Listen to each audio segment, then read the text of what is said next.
მოგესალმებით ყველას იესო ქრისტეს სახელით. დღეს მთელი მსოფლიო მოლოდინშია ქრისტეს შობის დღესასწაულის. ყველას თავისი სახე აქვს და ყველას თავისი ფორმა. მე დღეს გავაგრძელებ ყველა სიტყვას, რაც ეკლესიაში ითქვა და მინდა გითხრათ, რომ ძალიან დიდ კავშირში იქნება იესოს შობასთან. ნებისმიერი სიტყვის დასაწყისიც და დასასრულიც ქრისტეს სახელია. მრავალჯერ გაჟღერილა ღვთის სიტყვა და კიდევ ერთი ისტორია გვექნება დღევანდელ დღეს. ჩემი გული ამ წუთში ძალიან ძგერს, მაგრამ უფრო გულიანი კაცის ამბავს მოგიყვებით. ყავს ბადალი, ბევრი, რომელიც წმინდა წერილში დაიწერა. ეს გახლავთ ნეემიას წიგნი, ვისაც გაქვთ შეგიძლიათ გადაშალოთ ჩემთან ერთად. დღეს რატომღაც სათვალესაც გამოვიყენებ. პირველი თავიდან. ნეემიამ ხაქალიას ძის სიტყვები. მე-20 წელს ქისლევის თვეში სატახტო ქალაქში შუშანში რომ ვიყავი. მოვიდა იუდადან ხანანი, ერთ-ერთი ჩემი მოძმეთაგანი და სხვა რამდენიმე კაცი. მათ გადარჩენილ იუდაელებზე ტყვეობას რომ გადაურჩნენ, მათზე გამოვკითხე და იერუსალიმზე. მითხრეს დარჩენილი ტყვეობას რომ გადაურჩნენ, იქ თავიანთ ქვეყანაში დიდ უბედურებასა და სირცხვილში არიან და იერუსალიმის კედელი დარღვეულია. მისი კარიბჭე ცეცხლით არის გადაბუგული. ეს სიტყვები რომ მოვისმინე, დავჯექი და ავტირდი. რამდენიმე დღე ვგლოვობდი, მარხულობდი და ვლოცულობდი ცათა ღმერთის წინაშე.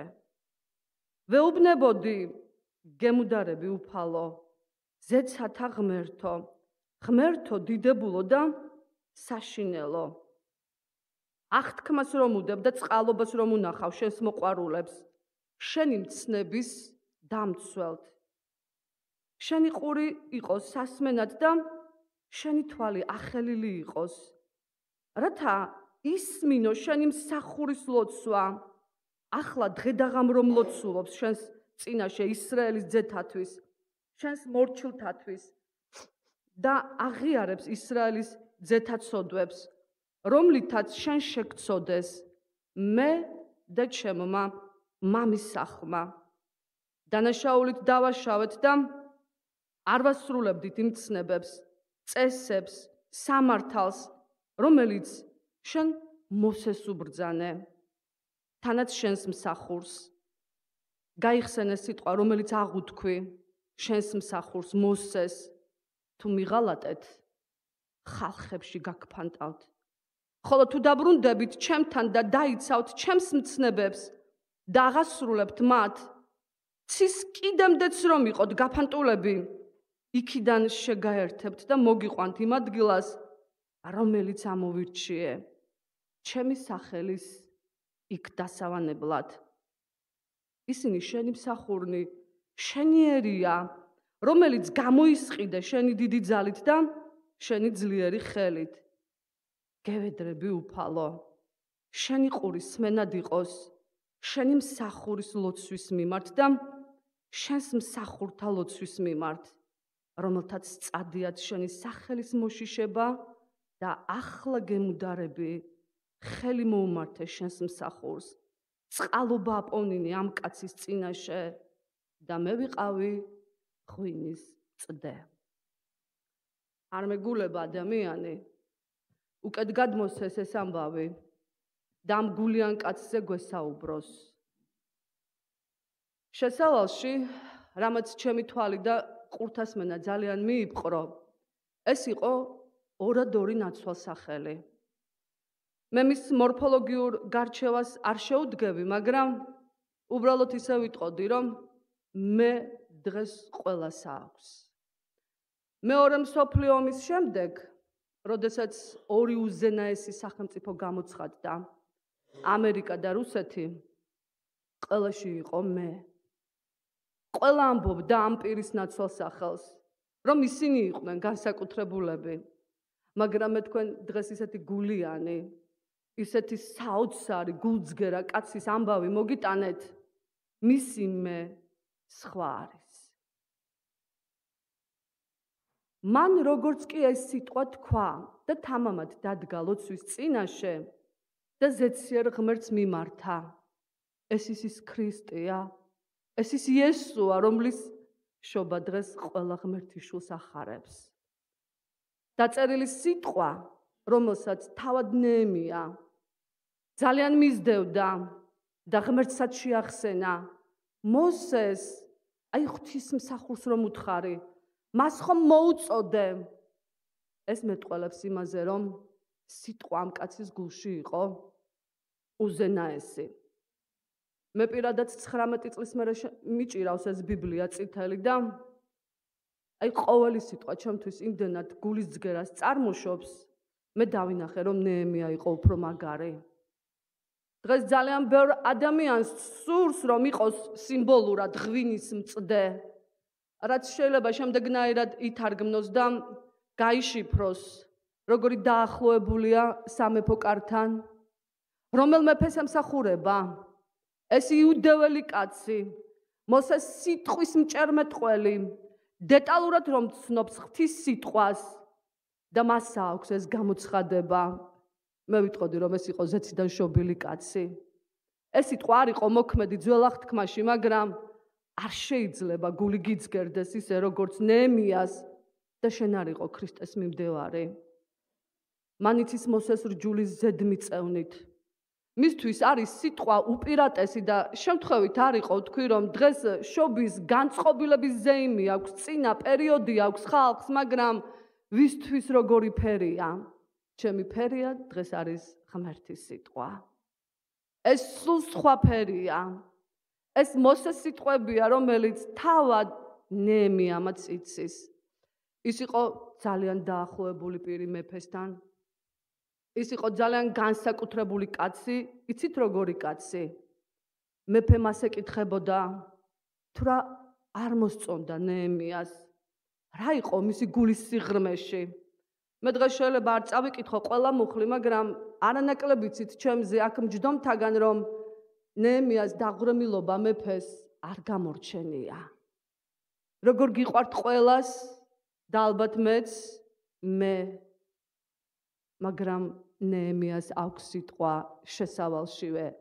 მე და ჩემმა სახლის თავმა, უფრო სწორად როგორ წერია, მე და ჩემმა მამის სახლმა შევცოდეთ. აქაც მეს კუთვნილებითი ნაცვალსახელი არის ჩემმა, მაგრამ როგორი საოცარია, რომ სიტყვა ჩემმა მამის სახლმაში მოიძიება და მოიაზრება და ითარგმნება სხვისი ცხოვრება, სხვისი ისტორია და ეს იყო მისი სამშობლო.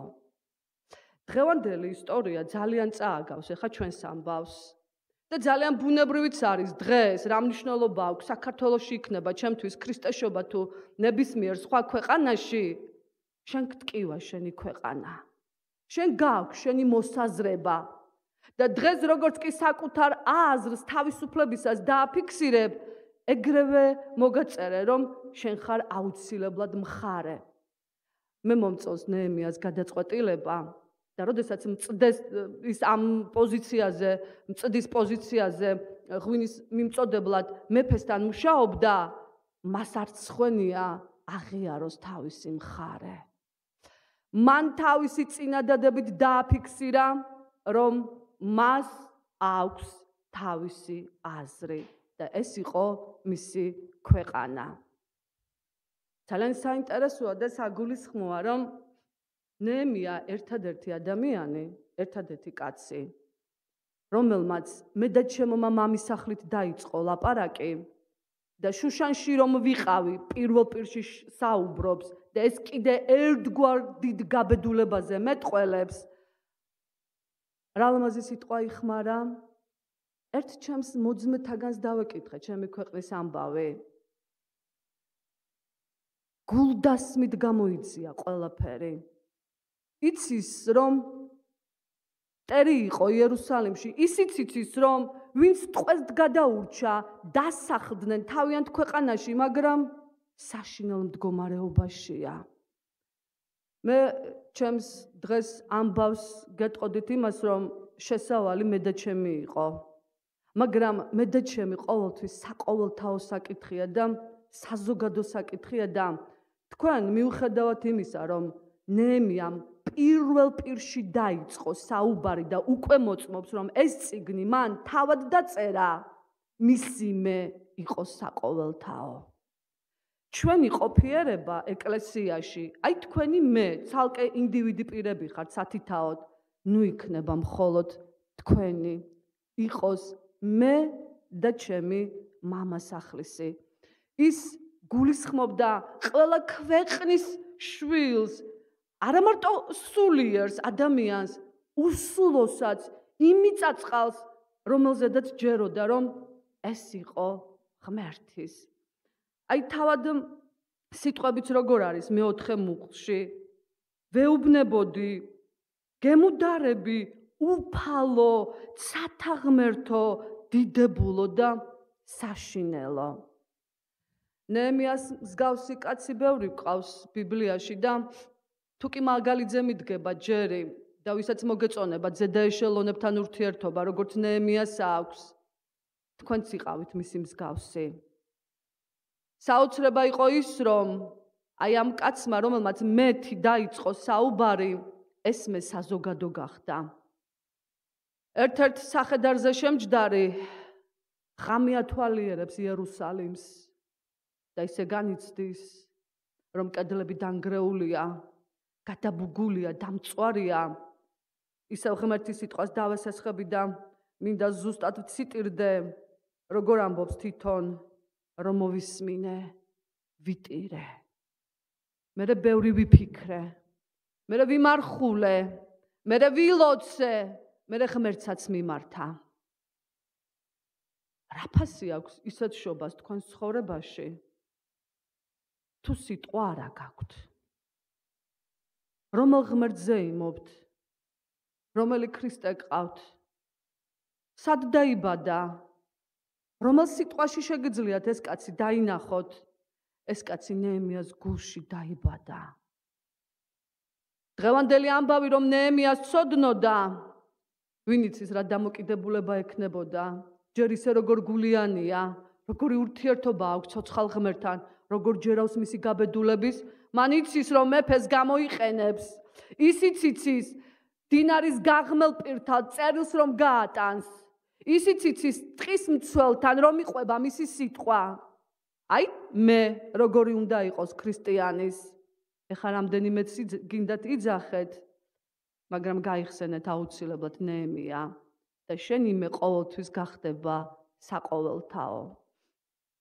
აი ამ შესავალში მე და ჩემმა მამისახლმა მე დავინახე ის, რომ ქრისტე როგორი საყოველთაო ღმერთია. როგორ შეუძლია ერთდროულად იყოს ყველასი?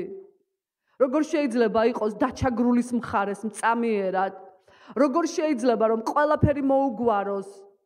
და მე არ ვიცი რამდენად გახსოვთ, მეორე თავში, იგივე ნეემიას წიგნში, თქვენ ნახავთ, რომ მეფე მას მხედრობას და მხედარ თავარსაც გააყოლებს. იცით ეს როგორი პოზიციაა? როცა შენ არ ნებდები. ეს იცით როგორი პოზიციაა? მარტო შენი მე კი არა გაქვს. შენ საზოგადო ადამიანი ხარ. მე გოეთეს იმ პირობით მოვიყვან ახლა, რომ აი ჩემს მიერ წარმოთქმული ფრაზა, რომელიც თავად გოეთემ თქვა, შესაბამისობაშია მთლიანად ნეემიასთან. იცით რა თქვა გოეთემ? შენ შეიძლება არ იყო ყოველთვის გმირი, ყოველთვის. შეუძლებელია იყო გმირი, მაგრამ ყოველთვის უნდა დარჩი ადამიანად. ნეემია ყოველთვის ვერ იყო ებრაელების სამსახურში. ნეემია ფიზიკურად ყოველთვის არ იყო იერუსალიმში, მაგრამ იმ ახაშვეროთის სამეფოში და ამ არტახშასთას მეფის კარზე, რომელიც ქართულმა ისტორიულმა წყარომ არტაქსესეთ თარგმნა და დღეს ასეთი მეფის სახელით არის მოხსენიებული, ის არ კარგავს თავის თავს. როგორი მდგომარეობაც ქვეყანაში არ უნდა გქონდეს, რა სახეც არ უნდა მიიღოს დღეს ქრისტეს შობამ შენს ქვეყანაში, როცა შენ გაქვს სიტყვა, შენი შობა არის ფერია, შენი შობა არის სულ სხვაგვარი დატვირთვის, მას აქვს აუცილებლად სიტყვაში ამოსავალი. მე ნეემია მაოცებს თავისი ცხოვრებით და დღე კი არ გამოიძია იერუსალიმის ამბავი. შეგიძლიათ მეორე თავშივე ამოიკითხოთ, ხამე ათვალიერებს. მე ისიც თქვა რომ იცით არავის არ უთხარი, მარტო ვიყავი. მე არ ვიცით თქვენ როგორ გიბრძოლიათ ცხოვრებაში, მაგრამ მე უკვე მარტო ბრძოლა არ მიჭირს. საერთოდ, აი ვერც წარმომიდგენია ფიზიკურ ადამიანს ჩემს გვერდზე ვინმეს უგრძნობდე, მაგრამ აი ისეთ ცოცხალ ღმერთს მადლობა ნეემიამ რომ მიმართა. აი ისეთ ცათა ღმერთს მადლობა, საკვირველსაც რო უწოდებს და საშინელს. ვერავინ ვერ იტყვის, ეხა ამაზე საოცრად და ვერც ვერავინ წარმოთქვამს, რადგან სული წმინდამ თქვა ეს სიტყვები და ეს ნეემია არის ის კაცი, რომელსაც გული აქვს, ის ზის და ტირის მის ქვეყანაზე. აქ არ ჩერდება იყო მეფის მწდე და გქონდეს თანამდებობა, ეს ნიშნავს ის, რომ მას საყოველთაო აზრი აქვს და მთელს თავის შემოქმედებით ცხოვრებას ის ღმერთის გარშემო ტრიალებს.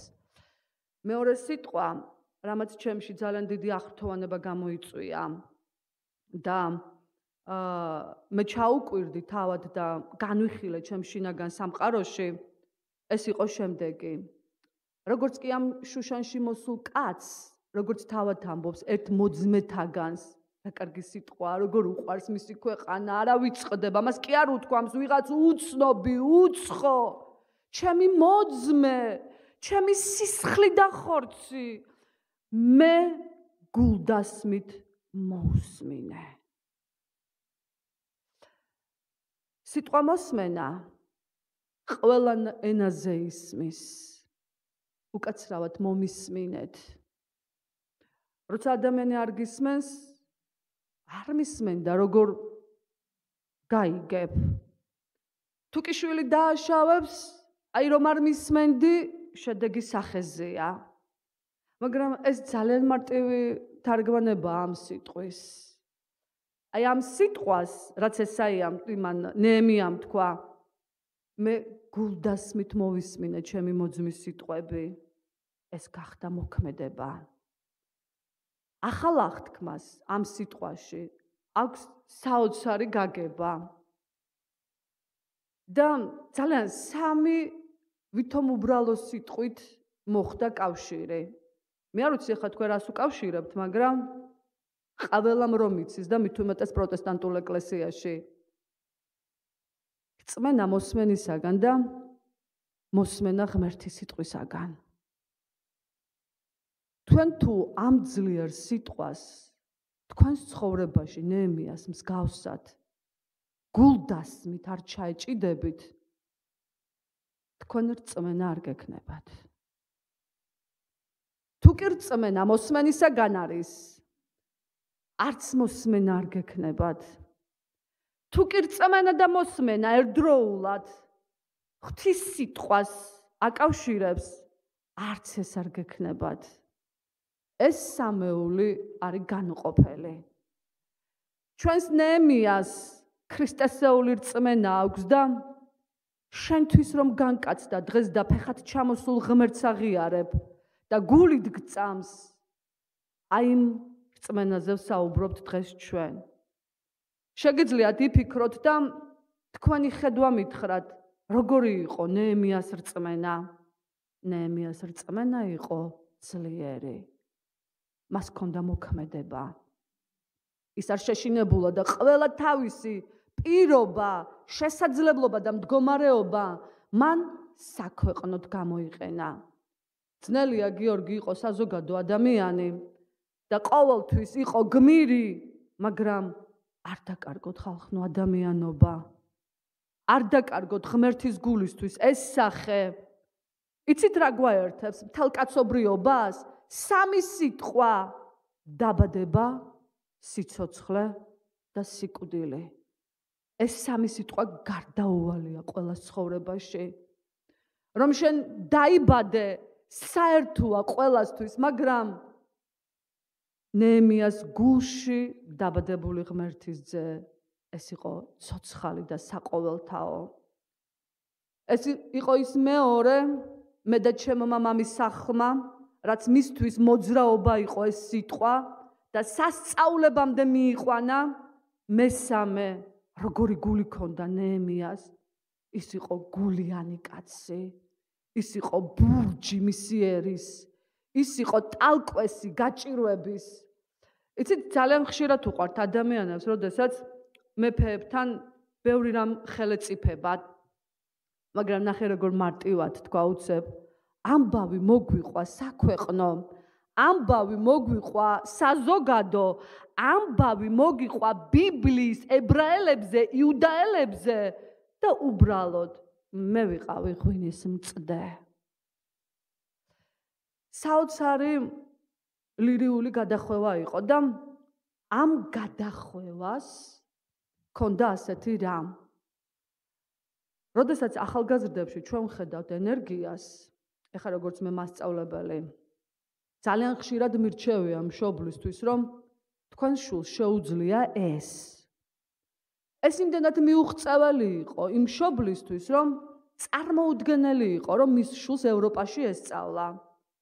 და ისე უბრალოდ ურჩია, არ შეგიძლია შენი შულისთვის 4 წელი მაინც რო იყო მოსამსახურე, ან იტალიაში, ან გერმანიაში, ან საბერძნეთში, შენ შულს აქვს საოცარი შესაძლებლობები. ანუ რატო ყვები ხა ამ ადამიანურ მდგომარეობას?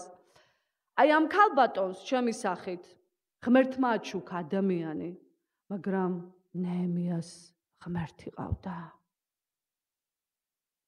ნეემია არ განიცდის უკმარისობას. მან თქვა, არც ეთთან პირი არ დამიძრავს, არც ეთისთვის არ გამიმხელია, მან ყველაფერი მოაგვარა ღმერთთან საღამოს, ამ ყველაფერს წინ უძღო და ლოცვა და მარხვა და ეს იყო მოქმედი. ნეემიას რწმენა იყო მოსმენისაგან და ეს მოსმენა ღმერთის სიტყვისაგან.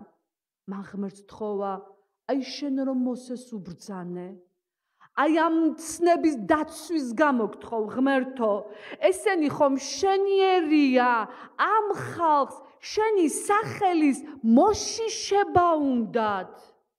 რა ლამაზი სიტყვა, მე ძალიან მომეწონა, აი, როდესაც შენ გინდა, აი ეხლა მაინც დაიწყო ამ სახელის მოშიშება შენს ცხოვრებაში და არ იყოს შენი სვლა მხოლოდ მე ეკლესიაში და იყოს მე და ჩემო მამამის სახლმა. მან გაახსენა ღმერთს. აი მოსმენისგან რო ქონდა რწმენა, რომელიც ღმერთის სიტყვამდე მიყავხარ, შენ ხომ თქვი მოსესთან, ცის კიდემდე რო იყო გაფანტული, თუ თქვენ შემოbrunდებით, მე თქვენთან ვიქნებით, მე აუცილებლად შემოგკრებთ. რატომ გავაკეთე ხა ამდენი შესავალი ქრისტეს შობამდე და რატო იყო ამდენი მე და ამდენი ჩემო მამასახლისმა? ეს კაცია მაგალითი დღეს ღმერთის შვილისთვის. შეიძლება ქვეყანა ინგრეოდეს, თავზე ყველაფერი გეცემოდეს, შენ არ გყავდეს ოჯახი, მე არ ვიცი ხა ნეემიას ისტორიას აღარ ჩავყოლილვარ ძალიან ბოლომდე, მაგრამ ნეემიამ მარტო ღმერთთან გადაწყვიტა ყველაფერი. როგორც კი დაუკავშირდა მღვდელს, ეზრას, ელიაშიბს და ასე შემდეგ და ღმერთის წიგნის კითხვაც კი დაიწყეს, ხალხში წესრიგის მოტანაც კი დაიწყეს, თუ როგორ უნდა აშენებულიყო კედლები, დაწერილია რომ გადასარევი ხედვა ჰქონდა. ბრწყინვალე სამხედრო ექსპერტი იყო, მარჯვენა ხელში ყველა სამზადისში იყო გიორგი ბრძოლის. ყველას შუბი ეჭირა, ყველას ხმალი ეჭირა, ყველას საბრძოლო იარაღით იყო და ცალი ხელით შრომობდნენ. ოღონ გინდოდეს თორე შენი მე ჩემი გახდება, შენი ჩემი მე გახდება, ეს ორი სიტყვა საერთო იქნება, ეს სიტყვა საყოველთაო იქნება, რატომ რისთვის დახარჯა ამ კაცმა ამდენი ძალა, რისთვის დაიხარჯა, რისთვის მოხდა ამ ხელა გადაბუგული იერუსალიმის კედლების აღდგენა და რა მოხდა? რა მოხდა? ყველა საშენი მასალა ქონდა, ყველაფერი ქონდა. რატომ? იმიტომ რომ თავისი თანამდებობა მან საზოგადო გახადა, საქვეყნო გახადა. გავიგე რომ გმირი ვერ ახარ დღეს, მაგრამ არ დაკარგო ადამიანობა, არ დაკარგო შენი ქრისტიანული სახე, არ დაკარგო შენი ყოფიერება, არ დაკარგო შენი მე, რომელიც ნიშნავს რომ შენ გაქვს ღვთის სიტყვაში თანაცხოვრება. საინტერესო ამ ისტორიაში კიდე გახლავთ ის რომ როდესაც აშენებ, როდესაც ძნელ ბედობის ჟამს, როდესაც შენი ქვეყანა საერთოდ გასაჭირშია და ალბათ არსებობდნენ სამხედრო პირებიც, არსებობდნენ გამოცდილი მწიგნობრებიც, ხო? ებრაელ ხალხში ეს არ იყო დანაკლისი განათლების და ცოდნის. რატო ვერ შეძლენ? რატომ ვერ შეძლენ? გიო, რატომ იყო მხოლოდ ნეემია? იმიტომ რომ შენს გულს უყურებს ღმერთი. გახსოვთ მოსეს როცა გამოეცხადა ღმერთი. მოსე, ერთი შენს უბეში ხელი ჩაიყავი? რა ჩაიყო, დამოიღო, კეთრით იყო სავსე. მოსე, ისევ ჩაიყავი და რა მოიღო, ისევ ხორცისფერი იყო. ნეემია იყო კაცი, რომლის გულში კეთრი არ იყო. მან იცოდა რომ ღმერთის გარეშე მას არსებობა არ შეეძლო. მან იცოდა რომ ყოველი სასიკეთო, საზღაური ნებისმიერ გაჭირვებაში ეს იყო ღმერთის სახელი. მაგრამ მაინც ჩდება მტერი. ისევ შენსერში. იცით რა მოხდა მშენებლობის დროს? აბა გაიხსენეთ? ისევ თავისმა მოძმემ ვახშით მიცაფული. ისევ თავისმა მოძმემ სარგებლობა დაიწყო გარემო სიტუაციის და ეხლა დადგებით და იტყვის ვინმე ქართველი რომ ეს ქართველს ჩვევია, ეს ადამიანს ჩვევია და ხომ თქვი რომ სამი სიტყვა გვაერთებს დაბადება, სიცოცხლე და სიკვდილი. ცოდვა მთელი ქვეყნისთვის საერთოა. ნიშნულობა არ აქვს რომელ ქვეყანას ეკუთვნი, ნიშნულობა არ აქვს რომელ რანგში ხარ, ნიშნულობა აქვს იმას შენს გულში რა არის. ჩაიყავი უბეში ხელი. დადე შენი გულის ფიცარზე ღვთის სიტყვები.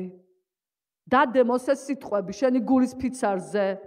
დღეს ხომ არა გაქვს ის ქვის ფიქალა, მაგრამ რომელი გახდა ეს ჩვენი დასაწერი დაფა, სუფთა დაფა, სადაც ღმერთის სიტყვა წამდაუწუმი წერება. მაშინ შენი გული გახდება ნეემიას მსგავსი. შენი საზრუნავი მარტო შენი შვილები კი არ იქნება, სხვისი შვილებიც იქნება. ეს არის საოცარი კაცი. ეს არის გულიანი კაცი. ეს არის წარმატებული კაცი და მთელი თავისი წარმატება მან ქვეყნის აღმშენებლობაში ჩადო. ორი მტრის სახელი გახსოვთ? ყამონელი ტობია. ვის უშენებს? რას ეშენებს ეს უდღეური, საცოდავი? ნახე როგორი დაცინვით მოდის ადამიანი. ზოგადად როგორია ადამიანის ბუნება და აბა გადახედეთ ეხლა თქვენს ცხოვრებას, აქამდე რომ მოხვედით და თუ მსგავსი რამ არ გაგიკეთებიათ, გიხაროდეთ რომ თქვენში ღმერთის სული ცხოვრობს. ეს არის ზეციდან შობა, ეს არის დღეს თქვენთვის ღმერთის შობა, ეს არის დღეს ის რომ შენი ღმერთის სიტყვა შენთვის უპირველესი და ღმერთის სიტყვაში ეძებ თვით შობის ზეიმს და რა ის რომ მას კონდეს ნივთიერი სახე. შენი ყავი ეს შობა, შენანახე ღმერთი, შენი ყავი ცაცხლად მოარული, განამოციქულებს არ უწოდა ღმერთმა, დახედეთ, პატარა ღმერთები დადია დედამიწაზე. აი ასეთი პატარა ღმერთი იყო ნეემია, რომელმაც გაატარა ღმერთის სიცოცხლე, რომელმაც გაატარა ღმერთის ყველა ძალა. და რამდენ დღეში ააშენა კედელი? ეხლა რომ მითხრა 52 დღეში სახლს ააშენებ, შეიძლება გადავირიო სიხარულისაგან. 52 დღეში ააშენა. როგორი წესრიგი დაამყარა, როგორ შექმნა ყველაფერი. მერე ბაბილონში უწევს წასვლა დელიაშბა ერთ-ერთმა მღვდელმა მაშინათვე მოიკოჭლა და ტობიას სუფრა გაუშალა და სასადილო ოთახი გაუკეთა ღვთის სახლში. მაგრამ ნეემია მხარეა, რომელიც ართმობს პოზიციას, შენ იყავი ყოველთვის მხარე და შენ იყავი ყოველთვის სიმართლის მხარეს. იმიტომ რომ ნეემია არ ეგუება უწესრიგობას.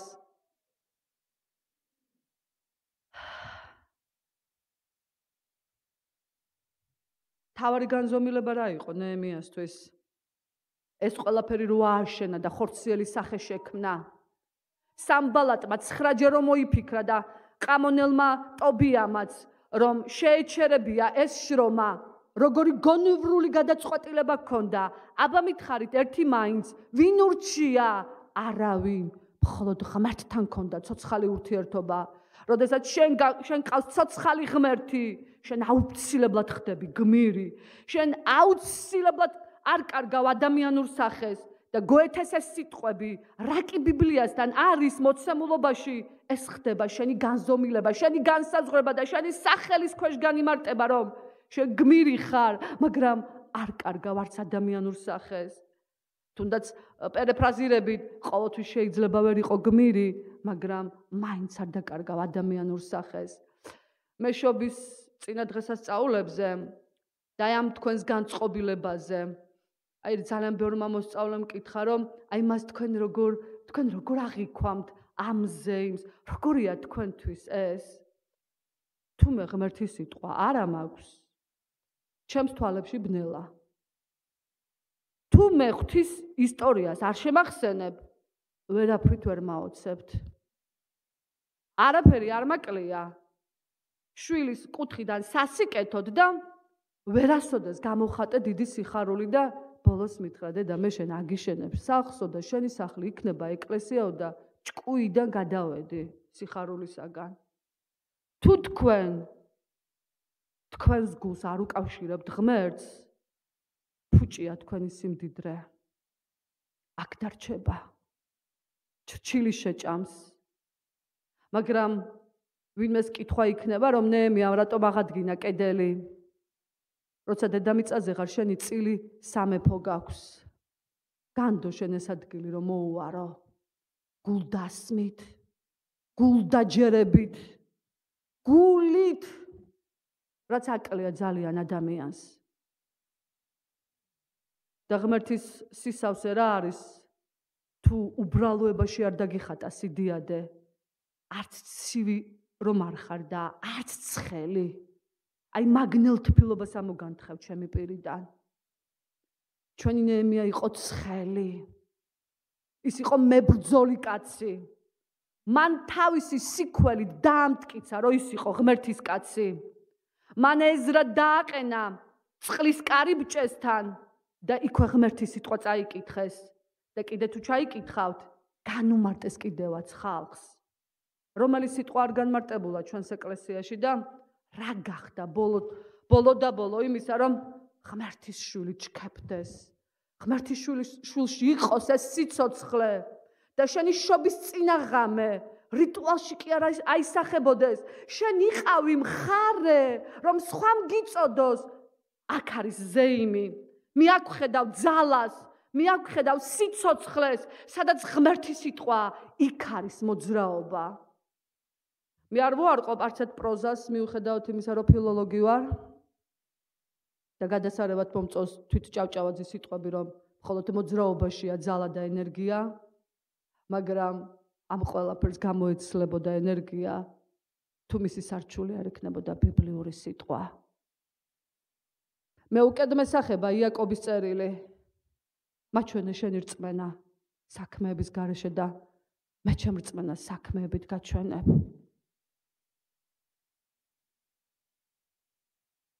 რატომ დაიწერა ბიბლიაში? ნეემიას არ ეკუთვნის ეს სიტყვები. ნეემია დღეს ჩვენი ქადაგების გმირია. ნეემია დღეს არის გოეთეს სიტყვების ფრაზის 100%-იანი შემსრულებელი. ის გმირი იყო, როგორც მწდე, არც იქავი წყდებოდა, ღვთისმსახურება, გულმოდგინეთ იძიებდა მისი ქვეყნის ჟამს და როგორც კი თავისი ხორციელი სიძლიერე მან მოიხვეჭა, ისევ თავის ხალხს ასარგებლა. ამიტომ მომწონს იაკობის წერილი, თქვენი რწმენა საქმეებით. არ იყო რწმენა ძველ აღთქმაში? ეხლა არის მარტო რწმენა მოქმედი? აბრაამს რწმენა ხომ სიმართლედ ჩაითვალა. აი ის მოსმენილი გაძლიერებული რწმენა, მოსმენისგან რომ მიიღო ნეემიამ, მას ჰქონდა სიტყვა.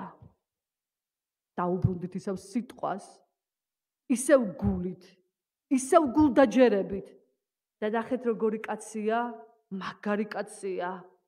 ტირის, მისი ქვეყანა ადარდებს, ფიქრობს, როგორ დაეხმაროს, რა გაუკეთოს, წრფელად გეუბნებით, მართლა მაფიქრებ ჩემი ქვეყანა და ბოლოს ღმერთმა მითხრა, მე მაქვს ადგილი ერთადერთი ჩემს ქვეყანაში, რომ მე ლოცვით შევეწიო. ჩემს მოსწავლეებში მე მართალი მხარე დავიჭირო. მე ვანახო ჩემი შობის ზეიმი, ჩემი ცხოვრების სტილის ზეიმი ვანახო. მე ვიცი ჩემი დატვირთვა. მე ეკლესიაშიც ვიცი რა მომცა ღმერთმა. არც ერთი საფეხური არ მაინტერესებს, არც ერთი მსახურების ნაწილი არ მაინტერესებს. ერთი მაქვს მხოლოდ. მე ვიცი გაჭიროებზოს როგორ დაუდგი ადამიანს. ღმერთმა მითხრა, ღმერთმა მასწავლა. ამ ადგილს არ ვიცი როდის დავთმობ, მაგრამ გაჭიროების ტალკოსად მინდა ვიყო ყოველთვის, იმიტომ რომ ნეემიამ გულთან მიიტანა, სად არის დღეს შენი გული, სად არის დღეს შენი სული, სად არის დღეს შენი დამოკიდებულება, გული, რომლითაც მან მოისმინა. აი ეს კაცი იყო ნეემია. ჩემი ქადაგების გმირია დღეს. ჩემი მოწოდების რევოლუციონერია დღეს ნეემია. არ დაკავდეს ჩვენი შესაძლებლობები სხვა რამით, მხოლოდ სიტყვით. შეახსენეთ ღმერთს და უთხარით, მე მაქვს რჯული და მე მაქვს სიტყვა. ეს იყოს თქვენი შობის ზეიმი, რომ თქვენ არ კარგავთ ღმერთის სიტყვას. რამდენად მოგიტანეთ დღევანდელი ჩემი ნეემია, რომელიც თქვენიც არის და ეს მე, რომელიც საზოგადო გახდა, მე არ ვიცი, მაგრამ წაიკითხეთ და იფიქრეთ ნეემიაზე, რადგან ის იყო გმირი ყოველთვის, არა მარტო ართახშასთას კარზე, არამედ ბრძოლის ველზეც და მთელი თავისი შესაძლებლობები მან დაუთმო ღმერთს.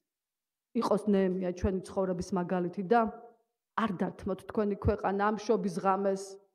ყველას მოუყევით, როგორი ქრისტე გყავთ, როგორ ზეიმობთ, როგორ გიხარიათ და ეს არის სიტყვა, რომელშიც თქვენ მათ შეიყვანთ, რადგან სიტყვის გარეშე არაფერს ძალა არ აქვს.